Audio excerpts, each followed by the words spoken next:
Hello, everyone. Hello.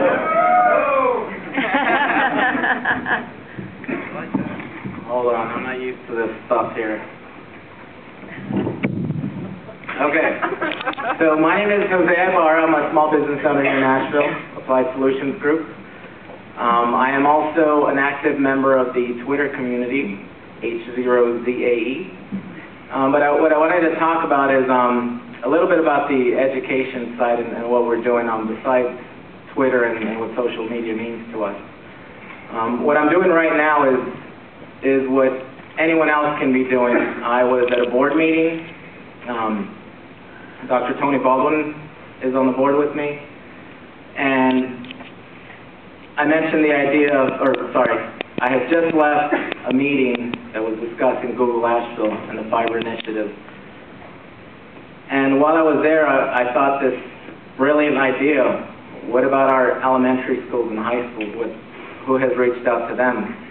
Lo and behold, no one has, and the reason is this is all grassroots. We mentioned the Google Fiber Initiative on February 10th when it was mentioned and released by Google. And as things come up, I think of ways where we can get them involved.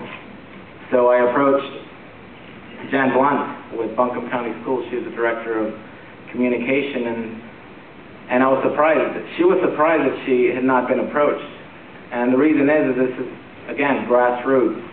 Go out there, mention it to anybody you know, and you'll be surprised how many people do not realize that this is not a coordinated effort. This is not, a group of 2 or 3 people doing all this. This is all happening on our own time. What came out of that brief mention with Mrs. Blunt over at Buncombe County Schools is a lot of excitement. Wow, 26,000 students, 42 schools, 4,000 faculty members. This can dramatically change the way they're doing things. We have, like I said, 26,000 students. We have the hardware to be able to provide these students with the laptop. They can take that laptop home, work on an assignment, but they do not have internet. So we're limiting our students. They do not have access to internet.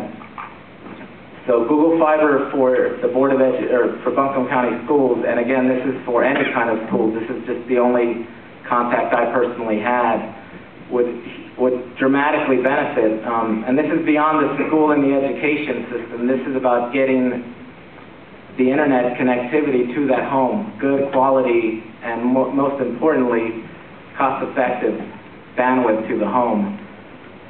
It's important to think that these students with this fiber can not only access the educational material whenever they need to remotely, but they can also access other colleges' information at a very good speed.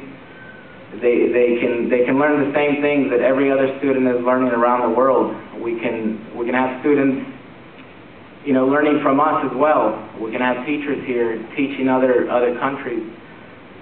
And as an example of their efforts to better educate our students, to prepare them for a global economy, because this is beyond the U.S. This could really boost the bandwidth access and cost here in the United States. We're falling behind. We invented the internet, and now we're behind the rest of the world. So as far as our students go, is really prep them and get them ready. And as an example of what Buncombe County Schools is doing is they're looking to hire a Mandarin teacher to come in and teach the kids. I'm sorry, she's Chinese, speaks Mandarin, and is going to educate the students. But the other thing that schools are doing is they're starting to realize the importance and the efficiencies of moving to the cloud. They're